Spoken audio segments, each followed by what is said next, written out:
સમાજના 4 મહાસંમેલનની જાહેરાત. ભાજપ દ્વારા અંદરોઅંદર વિખવાદ ઊભો કરવાના પ્રયાસનો આરોપ.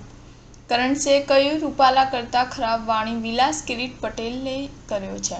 રાજકોટ ભાજપ ઉમેદવાર પરસોત્તમ રૂપાલાએ કરેલા એક નિવેદનને લઈને શરૂ થયેલું ક્ષત્રિય આંદોલન હાલમાં બીજા તબક્કામાં છે, જેમાં સવારે ધર્મરથનો પ્રારંભ પણ કરવામાં આવ્યો હતો. ત્યારે બપોરે ક્ષત્રિય આંદોલનની સંકલન સમિતિ દ્વારા એક પત્રકાર પરિષદ યોજવામાં આવી હતી, જેમાં ક્ષત્રિય આંદોલન પાર્ટ 2 ને વેગવંતુ બનાવવા માટેની કેટલીક જાહેરાતો કરવામાં આવી છે, તેમજ ભાજપ દ્વારા આંતરિક વિખવાદ ઊભો કરવાના પ્રયાસનો આરોપ લગાવવામાં આવ્યો છે.